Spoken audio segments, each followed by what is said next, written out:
একবার তাবলিগ জামাতের একটি দল স্কটল্যান্ডের রাজধানী এডিনবারা গিয়েছিল। মসজিদে সবেমাত্র মাগরিবের নামাজ শেষ হয়েছে। এক তরুণী এসে জামাতের একজনকে জিজ্ঞেস করলো, ইংরেজি জানো? লোকটি তখন বলল, হ্যাঁ, আমি ইংরেজি জানি। মেয়েটি তখন জিজ্ঞাসা করলো, তোমরা এখানে কি করলে? তখন তাবলিগ জামাতের সাথী ভাই তিনি বললেন, আমরা আল্লাহ তাআলার ইবাদত করেছি। মেয়েটি বলল, আজ আবার কিসের ইবাদত? আজ তো রবিবার নয়।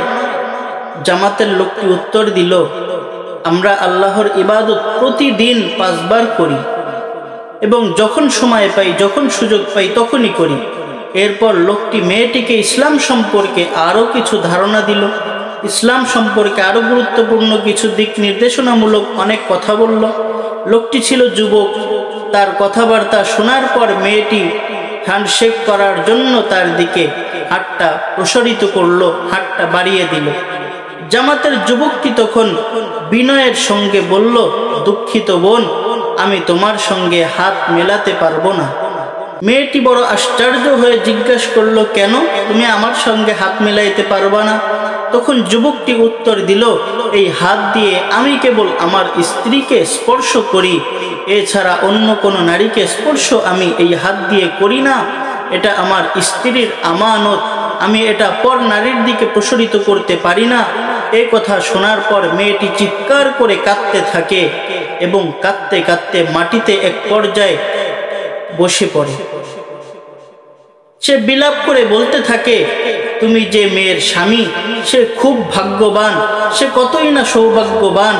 আহা, আমাদের ইউরোপের পুরুষরা যদি তোমার মতন এমন হতো তাহলে কতই না ভালো হতো। এটা হলো তাদের নারী স্বাধীনতার মূল্য। এ কেবল একজন তরুণীর কান্না ছিল না, বরং মূলত এটি ছিল গোটা পাশ্চাত্য সমাজের, নারী সমাজের কান্না, যা বের হয়ে এসেছে এক তরুণীর কণ্ঠ থেকে। এ করুণ চিত্রের মাঝেই বর্তমান পশ্চিমাদের বসবাস। তাই তারা চাচ্ছে, তারা যে আজাব ও গজবের শিকার হয়েছে, আমাদের তরুণ তরুণীরাও যেন এমন ধরনের বড় বড় আজাবের শিকার হয়।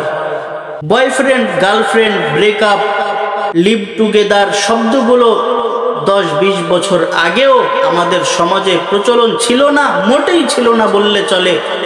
এই নতুন আত্মীয় ও সম্পর্কগুলো আমাদের সমাজে এসে পড়লো কিভাবে, এটা একটু চিন্তার বিষয়।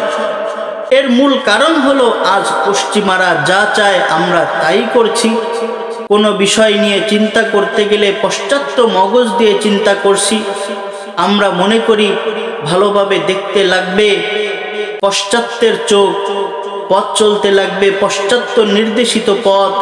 ফলে চরিত্র বিনষ্টকারী এই শব্দগুলোর আড়ালে আমাদের সমাজেও ব্যভিচার, ধর্ষণ এবং পরকীয়ার মতো বেদিগুলো ধীরে ধীরে জায়গা করে নিচ্ছে এবং আস্তে আস্তে সমাজের মধ্যে এই বেদিগুলো বড় ধরনের রোগ হয়ে আমাদের সমাজের মধ্যে আক্রান্ত করছে।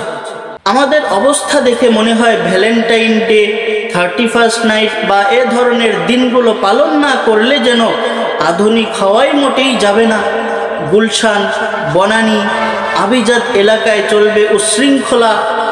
এসবই যেন আমাদের আধুনিক জীবনের সংস্কৃতি হয়ে উঠেছে বর্তমানে। কক্সবাজারে চলবে ডিজে পার্টির নামে উলঙ্গপনা, বেহায়াপনা, নির্লজ্জতা। এগুলোই এখন আমাদের সংস্কৃতির অংশ হয়ে দাঁড়িয়েছে। নাউজুবিল্লাহ। আল্লাহ আমাদের সবাইকে হেফাজত করুন। আল্লাহ তাআলা এই সমস্ত বেহায়াপনা, এই সমস্ত উচ্ছৃঙ্খলাপনা, এই সমস্ত নির্লজ্জতা, এই সমস্ত নাপাকি থেকে আল্লাহ তাআলা আমাদের প্রত্যেককেই, আমাদের মুসলিম উম্মাকে আল্লাহ তাআলা হেফাজত করুন। আমিন।